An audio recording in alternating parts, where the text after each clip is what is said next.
Hello friends. GS भाई अनुज sir एक बार channel में एक बार फिर आज हम जियोग्राफी का कंटेंट शुरू करने जा रहे हैं। जियोग्राफी की कहेंगे वर्ल्ड जियोग्राफी के अंतर्गत हम आज से सारे महाद्वीप जो कंटिनेंट होंगे उनके बारे में पढ़ेंगे और इससे रिलेटेड जितने सारे क्वेश्चन होंगे आपको कराए जाएंगे। और ये वीडियो ज़्यादा लंबे होंगे इसलिए इनको 2-3 पार्ट में लाया जाएगा, इसलिए आप बिना स्किप किए ही पूरा वीडियो देखा करिए और कोशिश करिए कि साथ में आप नोट्स भी बनाते जाइए और डेली उनको रिवीजन करिए। तो आज हम यहाँ से अफ्रीका कंटिनेंट या अफ्रीका महाद्वीप का पहला पार्ट शुरू करने जा रहे हैं, तो आप इसको अच्छे से नोट भी करेंगे और इसको रिवीजन भी करेंगे। और जब भी आपको जियोग्राफी पढ़ाई जाए तो आप कोशिश ऐसा करिए कि आप सामने एटलस को रख के बैठिए, तो वो कंटेंट ज्यादा अच्छे से तैयार होता है, उसकी एक पिक्चर माइंड में बनती है और उस क्वेश्चन को आप 100% श्योरिटी से एग्जाम में करके भी आएंगे। तो यहाँ आज हम शुरू करते हैं अफ्रीका कंटिनेंट। तो अफ्रीका कंटिनेंट की सबसे पहले लोकेशन के बारे में जाने कि लोकेशन के आधार पर अफ्रीका कंटिनेंट कैसा है। तो हम कहें ये आपकी पृथ्वी के मध्य से कहेंगे कि एक रेखा गुजरती है जिसे बोला जाता है जीरो अक्षांश रेखा। ये सारे पॉइंट आपको नोट करेंगे।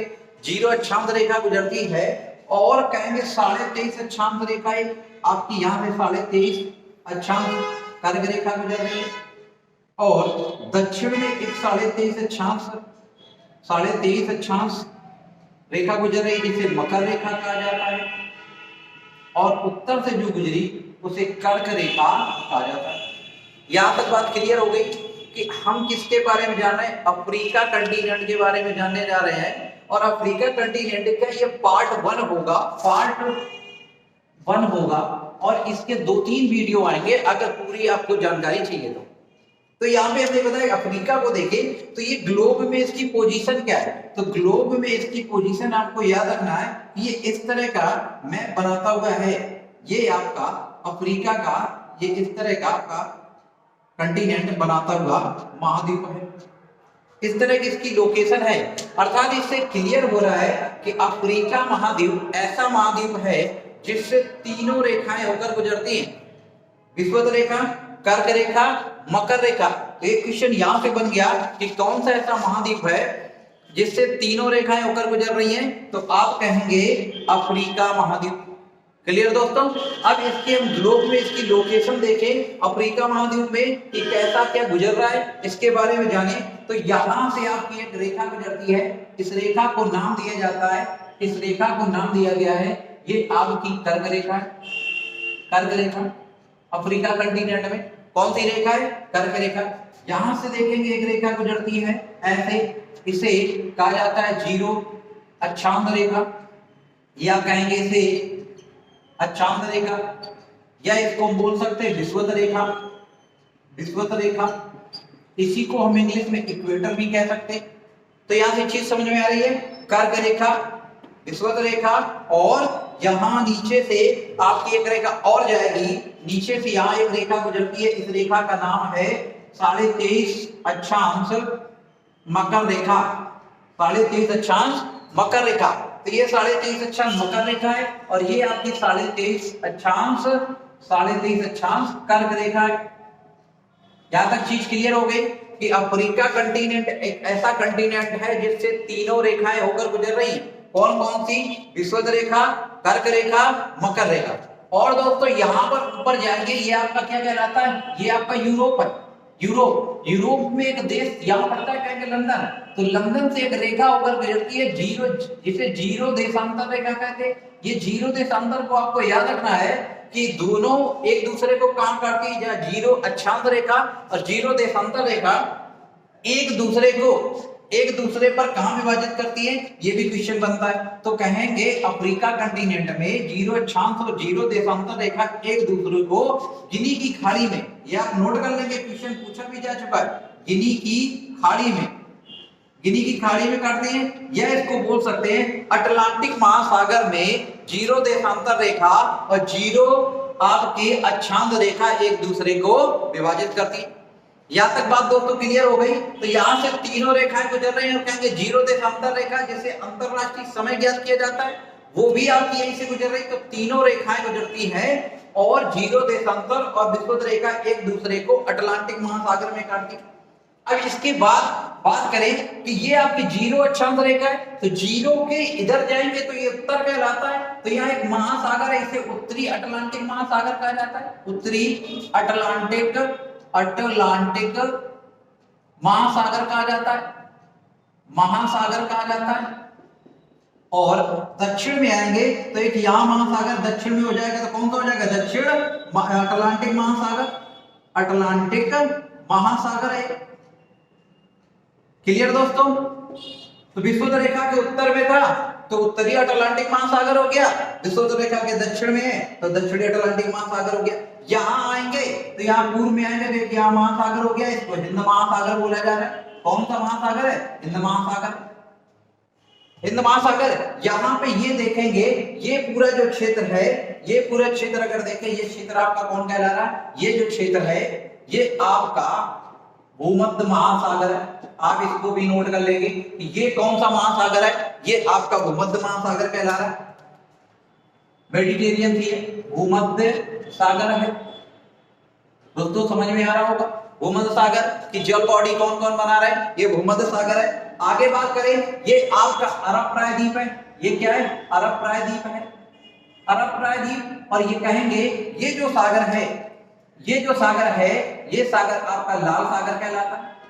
ये कौन सा सागर है? ये लाल सागर है। ये आपका रेड सी कहलाता है, ठीक है। और रेड सी किसका हिस्सा है? कहेंगे अरब सागर का। अरब सागर किसका हिस्सा है? हिंद महासागर का। तो यहां तक बात क्लियर हो गई कि अफ्रीका कंटिनेंट की जल बॉडी, कहेंगे वाटर बॉडी किससे किससे जुड़ी है? तो उत्तर में भूमध्य सागर है, पश्चिम में आ जाएंगे तो उत्तरी अटलांटिक और दक्षिणी अटलांटिक से सीमा बना रहा है, उत्तरी एवं दक्षिणी अटलांटिक से सीमा बना रहा है। और पूर्व में जाएंगे तो हिंद महासागर है, उत्तर पूर्व में देखेंगे तो आपका रेड सी या लाल सागर है। यहां तक दोस्तों की बात क्लियर हो गई। अब यहाँ पर हम आगे देखते हैं कि अफ्रीका कंटिनेंट में कौन ऐसे देश हैं और क्या इसकी विशेषताएं हैं, उसके बारे में देखें। तो सबसे पहले हम उत्तर से चलते हैं। उत्तर में देखें तो यहां पर एक देश पड़ता है, इस देश का नाम है, आप सारे पॉइंट नोट करते चले जाएंगे। इस देश का नाम है, इस देश का नाम है आपके मिस्र। दोस्तों नोट करते चले जाएंगे, ये मिस्र देश है, ये मिस्र देश है। और मिस्र देश में ही कहेंगे नदी गुजरती है जिसे बोला जाता है नील नदी। कौन सी नदी है? नील नदी।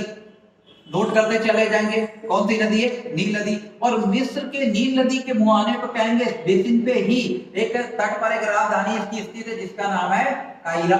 ये सारे पॉइंट याद रखेंगे कि नील नदी के तट पर कौन सी राजधानी है? कायरा। अब इसके बगल में फिर एक देश देखेंगे, इसके बगल में एक देश आता है, इस देश का नाम है लीबिया। ये सारे पॉइंट आपको नोट करने। इसके बगल में एक देश आ रहा है लीबिया।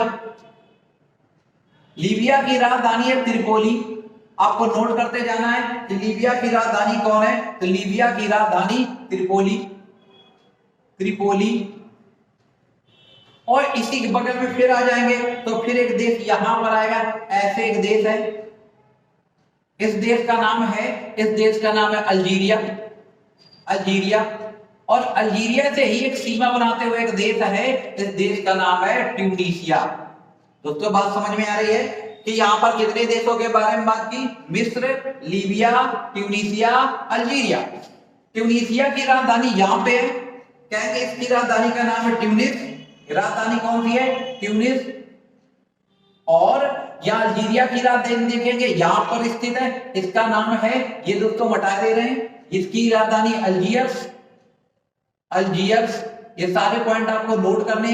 अल्जीयर्स कौन सी राजधानी है? अल्जीयर्स। तो हमने क्या बताया? मिस्र की राजधानी कायरा, लीबिया की राजधानी त्रिपोली, ट्यूनीशिया की राजधानी ट्यूनिस, अल्जीरिया की राजधानी अल्जीयर। और एक दोस्तों यहां पर देश आता है, ये ऐसे सीमा बनाकर जा रहा है, ऐसे एक सीमा बनाता है, इस देश का नाम है मोरक्को। क्या नाम है? मोरक्को। और मोरक्को की राजधानी, मोरक्को की राजधानी जो है वो यहां पर स्थित है, यहां पे रबात। ये सारे पॉइंट आपको नोट करने। रबात कौन सी राजधानी है? रबात। तो इसको हम हटा दे रहे हैं, आपको नोट कर चुके होंगे। तो ये राजधानी रबात है। और एक यहाँ पर बंदरगाह स्थित है जिसका नाम है कैसाब्लांका, कैसाब्लांका। ब्लांका। ये सारे पॉइंट आपको दोस्तों नोट करना है, कैसा ब्लांका। इतनी चीजें समझ में आई। तो अब यहां से क्वेश्चन क्या निकलता है, अफ्रीका कंटिनेंट के कितने देश ऐसे हैं, अफ्रीका महाद्वीप के कितने ऐसे देश हैं जो भूमध्य सागर से सीमा बनाते हैं। तो यहां पर एक चीज क्लियर हो रही है, भूमध्य सागर से सीमा बनाने वाला मिस्र है, मिस्र के बाद लीबिया है, ट्यूनीसिया है, अल्जीरिया है और मोरक्को। 5 देश आपके भूमध्य सागर से सीमा बना रहे हैं। राइट डाउन कर लेंगे, अच्छे से नोट करेंगे कि कितने देश भूमध्य सागर से सीमा बना रहे हैं। तो कहेंगे 5 देश सीमा बनाते हैं, मिस्र, लीबिया, ट्यूनीसिया, अल्जीरिया, मोरक्को। ये किससे सीमा बना रहे हैं, ये भूमध्य सागर से सीमा साझा करते हैं। अब दोस्तों आगे बात करते हैं, आगे देखें तो ये 5 देशों में कितने देशों की ऐसी राजधानियां हैं जो विषुवत रेखा कहेंगे आपके भूमध्य रेखा के तट पर है। तो यहां पर हमने देखा कि लीबिया की राजधानी त्रिपोली, ट्यूनीसिया की राजधानी ट्यूनिस, अल्जीरिया की राजधानी अल्जीयर्स। ये आपकी राजधानी 4 में से 3 राजधानियां ऐसी हैं जो समुद्र तट पर स्थित है। सारे क्वेश्चन 4 ऑप्शन दे देगा, कहेगा कौन सी राजधानी भूमध्य सागर के तट पे नहीं है। तो आपको देखो मैप में दिख रहा होगा कायरा, मिस्र की राजधानी कायरा भूमध्य तट पर नहीं है। कहां है, मुख्य भूभाग पर है, या कहेंगे नील नदी के तट पर स्थित है। और नील नदी को यहां पर नोट कर लेंगे, नील नदी को मिस्र का वरदान कहा जाता है, मिस्र का वरदान कहा जाता है। किसने बोला, हेरोडोटस। सारे पॉइंट आपको नोट करना है, किसने कहा है, हेरोडोटस ने। तो मिस्र का वरदान, नील नदी को मिस्र का वरदान कहा जाए, किसने कहा है, हेरोडोटस ने। तो दोस्तों यहां तक चीज समझ में आ रही है। तो अब बात करते हैं आगे। तो यहां तक चीज क्लियर हो गई कि कितने ऐसे कंट्री है जो भूमध्य सागर से सीमा बना रहे हैं, कितने ऐसे कंट्री जिनकी राजधानी आपकी भूमध्य सागर के तट पर स्थित है। तो हमने कहा 3 ऐसे देश है जिनकी राजधानी भूमध्य सागर के तट पर है, लीबिया की त्रिपोली, ट्यूनीसिया की ट्यूनिस, अल्जीरिया के अल्जीयर्स। अब बात करते हैं 2 देश। तो मिस्र की राजधानी मुख्य भूभाग पर है, नील नदी के तट पर है। दूसरा हमने कहा मोरक्को की राजधानी रबात, ये आपकी अटलांटिक महासागर में, कहां पर, अटलांटिक महासागर के तट पर स्थित है। तो ये भी एक बंदरगाह राजधानी है, ये भी आपकी एक बंदरगाह राजधानी है, लेकिन ये भूमध्य सागर के तट पर न स्थित होके ये आपके अटलांटिक महासागर के तट पर स्थित है। दोस्तों यहां तक बात क्लियर हो गई। अब बात करते हैं यहाँ पे कि मोरक्को का एक बंदरगाह और है जो भूमध्य सागर के तट पर है, आपका अटलांटिक महासागर पे, जिसका नाम है कैसाब्लांका। अब यहाँ पर एक चीज और, यहाँ पर मोरक्को देश समझ में आ रहा होगा कि ये 2 महासागरों से सीमा बना रहा है, एक तो भूमध्य सागर से बना रहा है और दूसरा अटलांटिक महासागर से बना रहा है। यहाँ पॉइंट हम लिख रहे हैं कि 2 ऐसे देश हैं जो भूमध्य सागर से सीमा, 3 देश ऐसे हैं जो भूमध्य सागर से सीमा बना रहे हैं। पहला देश नोट करेंगे तो आपको दिखाई दे रहा होगा मोरक्को, पहला देश समझ में आ रहा होगा मोरक्को। दूसरे देश की बात करें तो दूसरा देश आप नोट करेंगे स्पेन। और तीसरा जो देश है, तीसरा देश जो अटलांटिक और भूमध्य दोनों से सीमा बना रहा है, ये आपको कमेंट के माध्यम से जल्दी बताइए, कमेंट करके बताइए जल्दी कि तीसरा देश कौन है जो अटलांटिक और भूमध्य सागर दोनों से सीमा बनाते हैं। जल्दी से बताइए, जल्दी करिए। आप ऐसे क्वेश्चन आप मैप लेके बैठिए, एटलस खोलिए, आप उसमें देखिए क्या क्लियर होगा आपकी पिक्चर, और आपको आगे चल के एग्जाम के हिसाब से सारे पॉइंट आपके नोट, मोस्ट इंपॉर्टेंट। तो यहां तक चीज क्लियर हुई। हमने बोला 2 देशों के नाम हमने बता दिए जो अटलांटिक महासागर और भूमध्य सागर से सीमा बना रहे। तीसरा आप कमेंट के माध्यम से जल्दी बताइए, कमेंट के माध्यम से जल्दी बताएं। तो यहां तक चीज क्लियर हो गई। अब हम आगे बात करते हैं कि यहां तो आपका भूमध्य सागर हो गया ऊपर, भूमध्य सागर के बाद यहाँ उत्तरी अटलांटिक, दक्षिणी अटलांटिक, यहाँ हिंद महासागर, ये धरती। अब यहाँ पर 2 जल संधियां हैं दोस्तों, ये इनको हम हटा रहे हैं, रब कर रहे हैं, और आप कमेंट के माध्यम से जल्दी बताइए।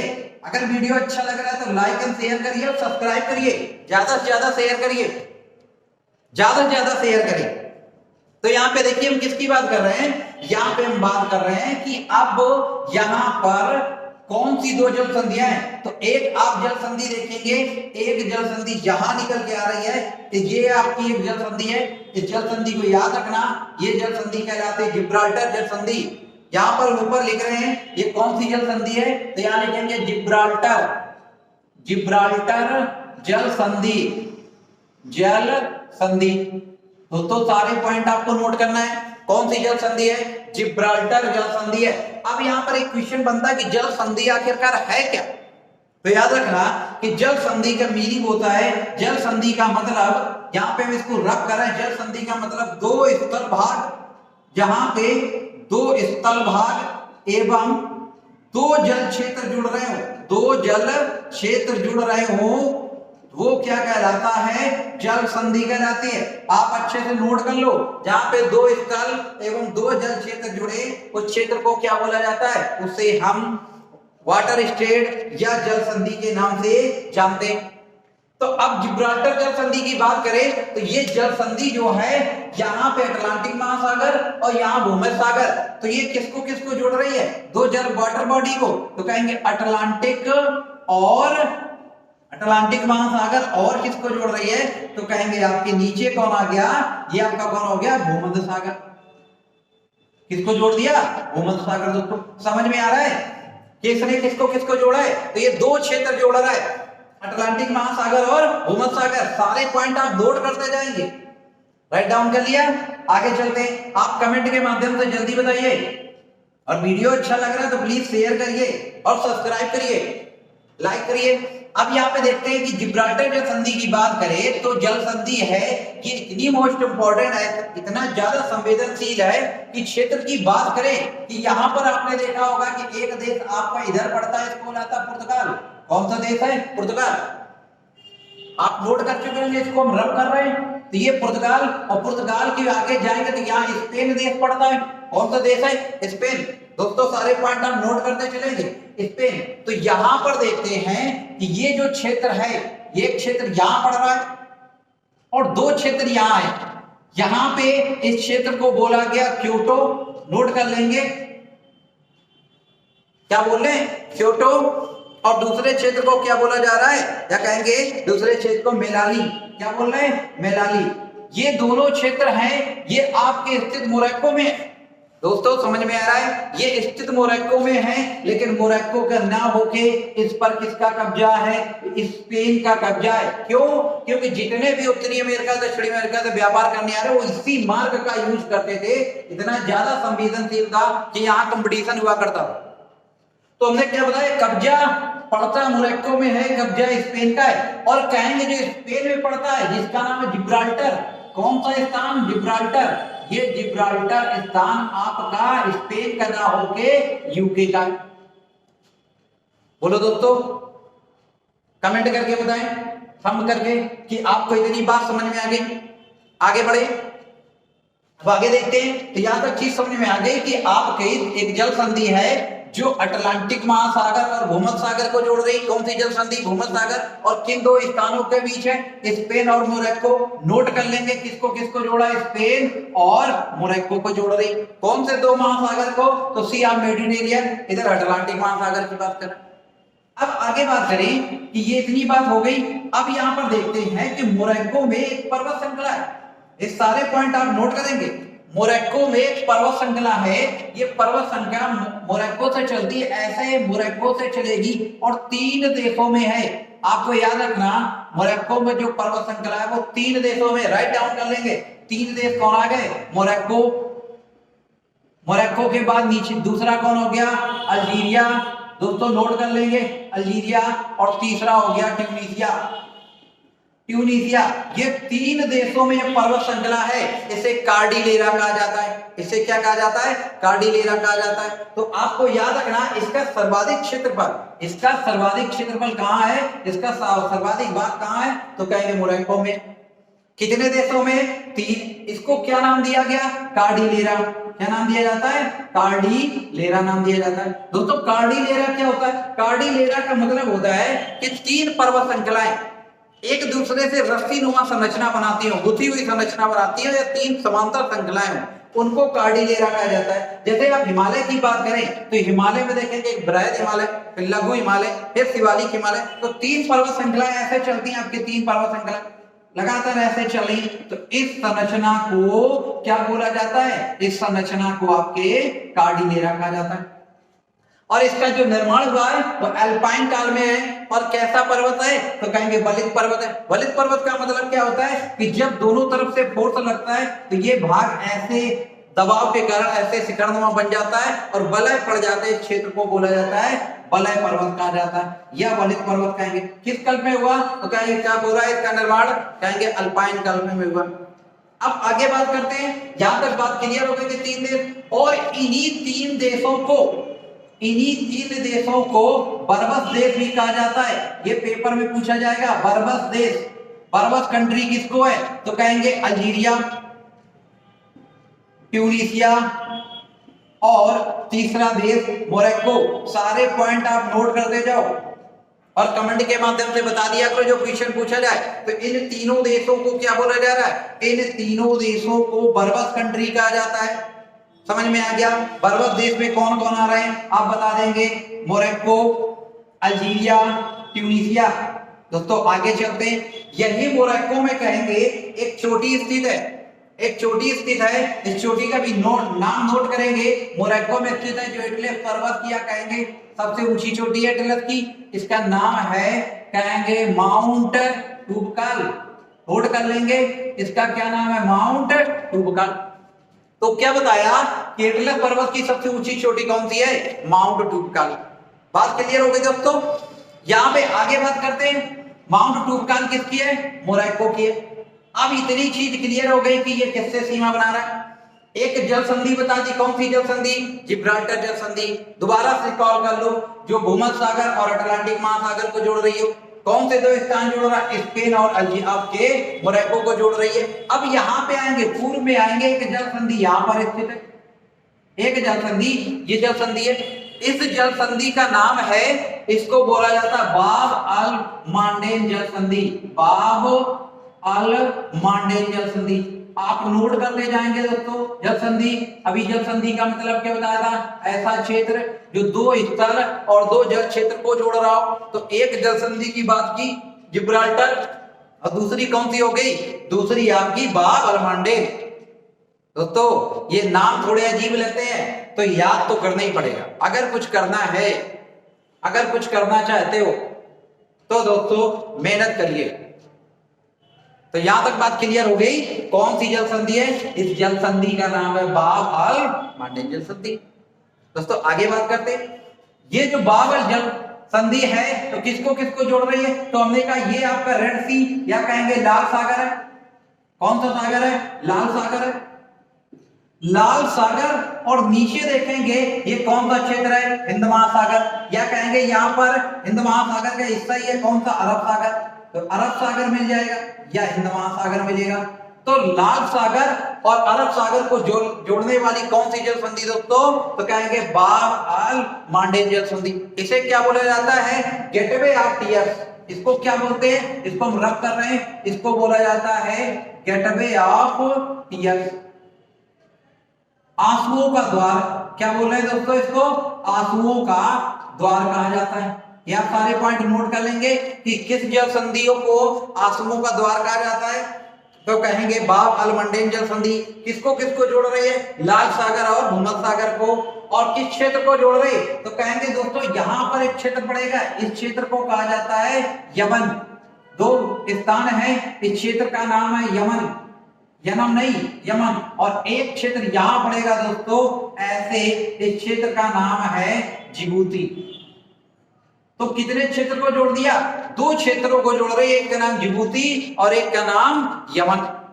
यहां तक बस दोस्तों बात क्लियर हो गई। तो ये जो जल संधि है 2 क्षेत्रों को जोड़ रही है, अरब सागर और लाल सागर को। कौन से 2 स्थान जोड़ दिए? तो 2 स्थानों का नाम है यमन और जिबूती। अब यहां पे आगे बात करते हैं। दोनों जल संधि अगर क्लियर हो गई हो तो अब बात करते हैं आगे। एक जल संधि को भूमध्य सागर की कुंजी बोला जा रहा है। नोट कर लेंगे कि गेटवे आपको जो जिब्राल्टर जल संधि है इसे क्या बोला जाता है? भूमध्य सागर की कुंजी की आप मेडिटेरियन, इसे गेटवे ऑफ टीयर्स बोला जाता है। ये दोनों नाम आपके वनडे एग्जाम के लिए मोस्ट इंपॉर्टेंट है। दोनों जल संधियां, तो एक आपकी बाब अल मांडेन है और एक आपकी जल संधि जिब्राल्टर जल संधि है। दोस्तों यहां तक बात क्लियर हो गई। अब बात करते हैं आगे, इसको रब कर रहे हैं तो यहां से देखते हैं जिबूती।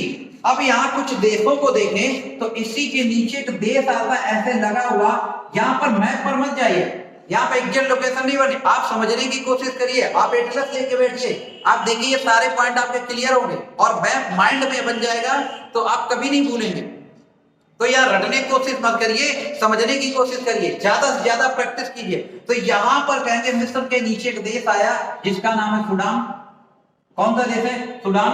और ये सूडान को कह रहे विभाजित करके 193वां देश बनता है। तो इसके नीचे एक देश और आ जाएगा, उत्तरी सूडान। कौन सा देश आ गया? उत्तरी सूडान।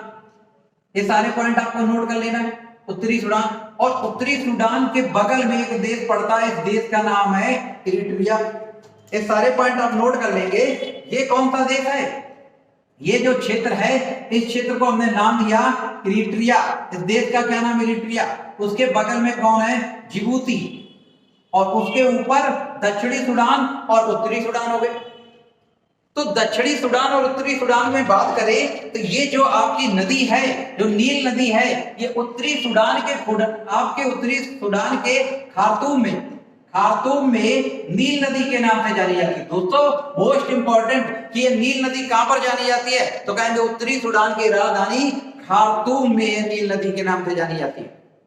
उसके पहले ये दो धाराओं के रूप में चलती है, जो कहां पर मिलती है? जाके ये उत्तरी सूडान के आप कहेंगे राजधानी खार्तूम में मिलती है। और इसके पीछे कृत्रिम झील का निर्माण होगा जिसका नाम होगा नासिर झील। तो झीलें हम अलग से पढ़ेंगे, अलग से टॉपिक देखेंगे। तो यहां तक चीज क्लियर हो गई कि खार्तूम और इसकी राजधानी इसके नीचे आ रहा है दक्षिणी सूडान, जिसकी राजधानी क्या है? जुबा। अब यहां पर देखिए कि ये जो आपकी संरचना बना रहा है ये आपका सोमालिया कहलाता है। और इसी में दोस्तों एक देश और ऐसे आता है, ऐसे इस देश का नाम है इथियोपिया। इस देश का क्या नाम है? इथियोपिया। ये सारे पॉइंट आपको नोट करना है। इथियोपिया, ये इथियोपिया है। बगल में क्या है इथियोपिया के? आपके जिबूती। जिबूती के बगल में क्या आता है? आप कहेंगे इरिट्रिया। उसके ऊपर क्या रहा है? दक्षिणी सूडान। दक्षिणी सूडान के बाद क्या रहा? उत्तरी सूडान। और उत्तरी सूडान के बाद क्या रहा है? आपका मिस्र। दोस्तों यहां तक बात क्लियर है। अब यहां पे बात करें तो यहां पर देखो हमने एक देश आपका ये सीन की आकृति का है, यहां पे हम दिखाने की कोशिश कर रहे हैं। एक ये सीन की आकृति का देश बन गया और एक सीन की आकृति का ये हो गया। ये जो देश है इन देश को हॉर्न ऑफ अफ्रीका कहा जाता है। दोस्तों आप सारे पॉइंट नोट कर लेंगे। क्या बोल रहे हैं? हॉर्न ऑफ अफ्रीका कहा जाता है। दोस्तों यहां तक समझ में आया कि ये जो आपके सीन के आकार के देश हैं इनको क्या बोला जा रहा है? हॉर्न ऑफ अफ्रीका बोला जा रहा है। हॉर्न ऑफ अफ्रीका में कौन कौन से देश है आप इन्हें नोट करेंगे। हॉर्न ऑफ अफ्रीका में जो सीन के आकृति के हैं तो एक देश आपका इरिट्रिया हो गया। क्या हो गया? इरिट्रिया। इरिट्रिया के नीचे कौन आ गया? जिबूती। कौन सा देश है? जिबूती। जिबूती के बगल में कौन आ रहा है? इथियोपिया। कौन सा देश आया? इथियोपिया। और उसके बाद देश आ गया सोमालिया। तो दोस्तों यहां तक बात क्लियर हो गई कि जे आप कहेंगे कि हॉर्न ऑफ अफ्रीका में कितने कंट्री आ रहे हैं? 4 कंट्री आ रहे हैं। कौन कौन से आ गए दोस्तों? तो एक इरिट्रिया, एक जिबूती, एक इथियोपिया और एक सोमालिया। 4 देश हॉर्न ऑफ अफ्रीका में, 3 देश बर्बस कंट्री कहलाते हैं, शिकारियों के देश बोले जाते हैं। अब यहां पर बात करें इसको याद कैसे करें तो इसके लिए हम ट्रिक बता रहे हैं, वो ट्रिक आप याद करके रखेंगे। इस ट्रिक को बोलते हैं जैसे, राइट डाउन कर लेंगे। इस ट्रिक को याद रखना जैसे, ठीक है? वो जैसे सवाल ये चलती है, वो वाला नहीं, ये ट्रिक है, ठीक है? तो यहां जैसे का मतलब जैसे जिबूती, दोस्तों नोट कर लेंगे। ई से इरिट्रिया, एस से सोमालिया और ई से इथियोपिया। ये 4 देश हैं जिसे हॉर्न ऑफ अफ्रीका कहा जाता है। दोस्तों यहां तक बात क्लियर हो गई। किस नाम से जाना जा रहा है? हॉर्न ऑफ अफ्रीका के नाम से जाना जा रहा है। अब आगे देखिए, जैसे बात आपने अच्छे से नोट कर लिया होगा। तो यहां पर अब बात करें जो नील नदी थी, ये नील नदी कहां से आ रही है? वो क्या है? तो इथियोपिया। तो यहां पे इथियोपिया था। इथियोपिया के में देखेंगे एक झील पड़ती है और यहाँ एक देश ऐसे आपका सोमालिया सीमा बना रहा है, ऐसे ये आपका सोमालिया हो गया, और ऐसे सीमा बनाते हुए आपका केन्या आ गया। कौन आ गया? केन्या। और यहां पर झील आपकी है, यहां पर इसकी सीमा में देखेंगे, इसकी सीमा में एक झील स्थित है। इस झील का नाम है विक्टोरिया। इस झील का नाम है विक्टोरिया। आप सारे पॉइंट आप नोट करते जाएंगे। एक कई टॉपिक है इसका, काफी बड़ा लेक्चर है, तो इसको क्या करेंगे, इसको हम 2-3 वीडियो में कवर करेंगे। तो पहला वीडियो, अभी हम उत्तर को पढ़ा रहे हैं, तो हमने कहा विक्टोरिया झील है। आपको याद रखना है कौन सी झील? विक्टोरिया झील। ये विक्टोरिया झील जो है वो कहां पर स्थित है? पहला क्वेश्चन बन गया कि विषुवत रेखा पर स्थित है। याद रखना, कहां से? विषुवत रेखा पर स्थित है। विक्टोरिया झील से कौन सी रेखा पर गुजर रही है? आप कहेंगे विषुवत रेखा से, कहेंगे विक्टोरिया झील से विषुवत रेखा या इक्वेटर या भूमध्य रेखा पर गुजर रही है। आगे चल के मैं सारे पॉइंट आपको बताएंगे कि भूमध्य रेखा पर कितने देश हैं, मकर रेखा पर कितने देश हैं, कर्क रेखा पर कितने देश हैं, ये सारे पॉइंट आपको बताए जाएंगे। तो यहां तक बात क्लियर हो गई कि विषुवत रेखा पर आपकी विक्टोरिया झील है। अब ये कितने देशों में? तो दोस्तों एक जो आपकी बात करें कितने देशों में है, तो आप कहेंगे एक तो ये झील जो है ऐसे इसको काटते हुए एक देश है जिसको हमने बोला था कि केन्या, तो एक देश आ गया केन्या, केन्या भी आती है। दूसरी देश की बात करें तो दूसरा आपका आ गया, यहां से एक देश सीमा बनाता हुआ आता है जिसको बोला जाता है युगांडा। कौन सा है? युगांडा। और तीसरा देश ऐसी लंबी सीमा बनाएगा जिसको बोला जाता है तंजानिया। तो ये 3 देश ऐसे हैं, ये 3 देश ऐसे हैं जो आपके विक्टोरिया झील से सीमा बनाते। तो इससे कितने मोस्ट इंपॉर्टेंट क्वेश्चन हो गए? यहां पर क्या करेगा, 3 देश के नाम लिखेगा, चौथा को या न दे देगा, कहेगा विक्टोरिया झील से सीमा नहीं बनाता।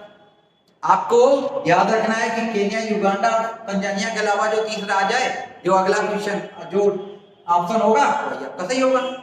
यहां तक बात क्लियर हो गई। अब हमें पढ़ना क्या है कि नील नदी का जो उद्गम है, हमने कहा था कि नील नदी है, ये नील नदी उत्तरी सूडान के खार्तूम के नाम में यहां जानी जाती है। तो कहेंगे एक इथियोपिया में झील है। ये सारे पॉइंट आपको नोट करना है कि इथियोपिया में कौन सी झील है, तो ये इथियोपिया में एक झील है। इस झील का नाम है टाना झील। झील का लेक्चर अलग से लेंगे। टाना झील है, तो इनसे 2 धाराएं निकल रही हैं। टाना झील से एक झील आपकी धारा निकली और एक विक्टोरिया से निकल रही। ये दोनों गई और कहां पर मिल गई? ये दोनों जाकर आपके उत्तरी सूडान में मिली। जो आपकी टाना झील है जो इथियोपिया से निकली, इससे जो धारा निकल रही है, जो नदी निकल रही है, इसे बोला जाता है ब्लू नील नदी। ठीक है। और जो विक्टोरिया से निकली उसे बोला जाता है व्हाइट नील नदी। दोस्तों बात क्लियर हो गई। ये ब्लू और जहां से व्हाइट मिली वो कहां पे मिल रही है? उत्तरी सूडान के खार्तूम में मिल रही है। जहां पर मिलती है इस संयुक्त धारा को क्या बोला जाता है? इस संयुक्त धारा को हम नील नदी कहते हैं। ये दुनिया की सबसे लंबी नदी है। याद रखना, दुनिया की सबसे लंबी नदी है और उत्तर की ओर प्रवाहित होती है। किधर को जा रही? उत्तर की ओर प्रवाहित होती है और कहेंगे भूमध्य सागर में गिरती है। भूमध्य सागर में गिरेगी और इसी के मुहाने पर कहेंगे एक बंदरगाह स्थित है। किसका? अफ्रीका का, या कहेंगे मिस्र का एक बंदरगाह है, इसके नाम है अलेक्जेंड्रिया। ये सारे पॉइंट आपको दोस्तों याद रखना है। अलेक्जेंड्रिया बंदरगाह है। तुमसे पूछेगा नील नदी के मुहाने पर कौन सा बंदरगाह है, तो कहेंगे अलेक्जेंड्रिया। किसका है? मिस्र का है। नील नदी के मुहाने, और दुनिया की सबसे लंबी नदी है। कहां से निकल रही है? तो इसका उद्गम जो है 2 धाराएं हैं, एक व्हाइट नील नदी, एक ब्लू नील नदी। दोनों कहां मिल रही हैं? कहेंगे उत्तरी सूडान के खार्तूम में मिलती है, और खार्तूम में मिलने के बाद क्या ये नील नदी कहलाती है। और उत्तर की ओर प्रवाहित होते हुए ये आपकी भूमध्य सागर में गिरती है और इसी के तट पर कहेंगे गीजा के पिरामिड भी स्थित है। क्या स्थित है? गीजा के पिरामिड भी स्थित है। यहां तक बात क्लियर हो गई। अब अगला पॉइंट देखते हैं कि यहां पर आपके अफ्रीका कंटिनेंट में देखें कि कितने देश ऐसे हैं जो लाल सागर से सीमा बना रहे हैं। दोस्तों लाल सागर से सीमा बना रहे हैं। तो लाल सागर से यहां पर हमने कहा था मोरक्को आपका भूमध्य सागर से और अटलांटिक महासागर से सीमा बना रहा था। फिर हमने यहां पे कहा, यहां पे हमने बोला कि यहां पर लाल सागर और आपके अरब सागर से कितने देश सीमा बना रहे हैं। तो लाल सागर और कहेंगे भूमध्य सागर, सॉरी किससे, लाल सागर, रेड सी और भूमध्य सागर से सीमा बनाने वाले कौन सा देश है, तो कहेंगे मिस्र। ये आपको अच्छे से राइट डाउन कर लेना है। लाल सागर और भूमध्य सागर की सीमा कौन डिसाइड कर रहा है, तो आप कहेंगे ये आपका मिस्र मिलता है, दोनों से सीमा बना रहा है, लाल सागर और भूमध्य सागर से। यहीं पे क्षेत्र कहेंगे, यहीं पे क्षेत्र स्थित है दोस्तों, इसे बोला जाता है सिनाई प्रायद्वीप। सारे पॉइंट आपको नोट करके चलना है। सिनाई प्रायद्वीप जो एशिया यहां पे लिख रहे हैं, एशिया एवं अफ्रीका को जोड़ता है, याद रखना है। एशिया और अफ्रीका को कौन जोड़ रहा है, तो कहेंगे सिनाई प्रायद्वीप। कौन जोड़ रहा है, सिनाई प्रायद्वीप। और इसी भाग को काटकर यहां से स्वेज नहर निकाली गई। क्या निकाली गई, स्वेज नहर निकाली गई। यहां तक बात क्लियर हो गई। तो हमने क्या बताया कि मिस्र जो है वो भूमध्य सागर और लाल सागर से सीमा बना रहा है। ऐसे ही यहां पर देखा हमने इरिट्रिया भी बना रहा है लाल सागर से, यहां और जिबूती भी बना रहा है। कौन बना रहा है, इरिट्रिया, जिबूती और मिस्र सीमा किससे बना रहे हैं, तो कहेंगे लाल सागर से बना रहे हैं। आगे दोस्तों बात करें तो ये सोमालिया की बात करें तो ये सोमालिया जिसकी राजधानी मोगादिशो है, मोगादिशो, और आपके केन्या की नैरोबी। तो यहां पर हमने क्या बताया कि आपके देशों का क्लियर हो रहा है कि किससे किससे विषुवत रेखा जा रही है। तो विषुवत रेखा तो पहला आपका केन्या हो गया, सोमालिया से भी जाती है, युगांडा से भी जाती है, तंजानिया से नहीं जाती। एक पॉइंट आपका ये बन जाएगा कि विषुवत रेखा कहां से जा रही है, इसे अलग से पढ़ाएंगे कितने देशों से गुजर रही है। लेकिन क्या समझो, 3 देशों से, केन्या, सोमालिया और युगांडा, तंजानिया से होकर नहीं गुजरती। लेकिन विक्टोरिया जो 3 देशों को टच कर रही है, किसको, युगांडा, केन्या और तंजानिया, आपके सोमालिया को टच नहीं करता है। दोस्तों बात क्लियर हो गई। अब आगे बात करें तो यहां पर बात करें कि आपका जो सी के आकार का देश है जिसे हम सोमालिया बोल रहे हैं, ये सोमालिया लाल सागर से सीमा बना ही रहा है, दूसरा हिंद महासागर से सीमा बना रहा है। किससे बना रहा है, हिंद महासागर से सीमा साझा करता है। दोस्तों अगर वीडियो अच्छा लग रहा है तो लाइक, सब्सक्राइब एवं शेयर जरूर करिए, ज्यादा से ज्यादा करिए। आपको अगर वीडियो में जरा भी आपको कंटेंट अच्छा लग रहा है तो ज्यादा से ज्यादा लोगों तक प्लीज पहुंचाइए और पूरा वीडियो आप देखिए बिना स्किप किए। आपके लिए बहुत अच्छा कंटेंट है, आपको 2-3 वीडियो के माध्यम से सारी जानकारी दी जाएगी और इसके कॉपी पेन लेकर बैठिए और सारे पॉइंट आप नोट करते जाइए। अगर नहीं आ रहा है तो वीडियो को बैक करके बार बार देखिए, आप नोट करिए। आपका कंटेंट अगर मैप के माध्यम से पढ़ रहे हो तो आपका कंटेंट अच्छे से तैयार होगा और वो कभी भूलेंगे नहीं आप। तो इतनी बातें कर ली कि कौन किससे सीमा बना रहा है, कौन कौन सी रेखाएं गुजर रही है और कहां से जीरो देशांतर, जीरो अक्षांतर रेखा गुजर रही।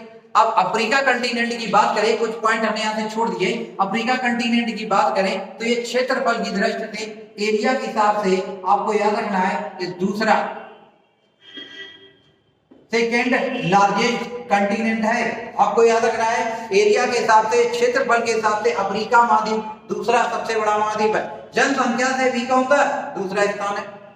तो यहाँ पहले दूसरे एशिया और अफ्रीका ही है एरिया के हिसाब से, और कहेंगे आपके पॉपुलेशन के हिसाब से पहले और दूसरे स्थान पर है। क्रम देखा जाए तो सबसे बड़ा महाद्वीप कौन सा है, एशिया। एशिया के बाद कौन आ रहा है, अफ्रीका। नोट कर लेंगे। अफ्रीका के बाद क्या आ रहा है, उत्तरी अमेरिका। उत्तरी अमेरिका के बाद कौन आ रहा है, दक्षिणी अमेरिका। दक्षिणी अमेरिका के बाद आपका आ गया अंटार्कटिका। इस सारे पॉइंट आप नोट कर लेंगे। अंटार्कटिका, अंटार्कटिका के बाद आपका कौन आता है, यूरोप। और यूरोप के बाद कौन आ रहा है, ऑस्ट्रेलिया। तो दोस्तों आपको याद रखना है कि ये क्षेत्रफल की दृष्टि से कौन सा स्थान है, दूसरा। जनसंख्या की दृष्टि से कौन सा स्थान है, दूसरा। तो यहाँ पर हमने क्या बोला, एशिया सबसे बड़ा, फिर अफ्रीका, उत्तरी अमेरिका, दक्षिणी अमेरिका, आपका अंटार्कटिका, यूरोप, ऑस्ट्रेलिया। तो यहां तक बात क्लियर हो गई कि ये आपके 7 महाद्वीपों में जनसंख्या क्षेत्रफल की दृष्टि से दूसरा महाद्वीप है और इस महाद्वीप को अंध महाद्वीप भी कहा जाता है। अंध महाद्वीप भी कहा जाता है क्योंकि इसके बारे में बहुत भविष्य का भी महाद्वीप बोला जाता है। याद रखना, इसको भविष्य का महाद्वीप भी कहा जाता है। तो भविष्य का महाद्वीप, अंध महाद्वीप, अफ्रीका महाद्वीप आपको याद रखना है। तो किसे बोला जाता है, तो आप कहेंगे अफ्रीका महाद्वीप। क्योंकि इसमें बहुत सारी चीजें जानने लायक बनी रही। जैसे भविष्य में जानकारी के लिए अभी भी बहुत सारी चीजें हैं जिसकी जानकारी प्राप्त नहीं हुई, इसलिए इसको क्या बोला जाता है, अब भविष्य का महाद्वीप। और ये अंधेरे में बना रहा, कह रहे हैं इसके बारे में जानकारी नहीं जुटा पाए वैज्ञानिक लोगों को नहीं पता चला, इसलिए इसको बोला गया अंध महाद्वीप। तो यहां तक बात क्लियर हो गई दोस्तों। तो आज हमने पहले टॉपिक में क्या पढ़ा, अफ्रीका कंटिनेंट। अगर अफ्रीका कंटिनेंट से आपको अच्छा कंटेंट मिला है तो आप जरूर चैनल को सब्सक्राइब करें, शेयर करें और ज्यादा से ज्यादा लोगों तक पहुंचाएं। और ये सारे पॉइंट आप नोट करते जाइए, नोट करके मैप के माध्यम से पढ़िए। आप एक बार घर पे रफ कॉपी उठा के सारी चीजें आप अपने हाथे से दिखाइए कि कहां पे कौन सी लोकेशन है। एग्जैक्ट तो नहीं होगी लेकिन वो चीज आपके माइंड में जरूर छपेगी। अगर आप भविष्य में कुछ करना चाहते हैं, ज्यादा मेहनत करिए और लगन से पढ़ाई करिए। आप देखिए वर्ल्ड जियोग्राफी स्टार्ट किए, आपके सारे पॉइंट आपके क्लियर हो जाएंगे, मुंह जवानी आप बताएंगे। तो ज्यादा से ज्यादा शेयर करिए और लाइक करिए, सब्सक्राइब करिए। अगर वीडियो अच्छा लगा है तो सब्सक्राइब जरूर कीजिए। धन्यवाद दोस्तों।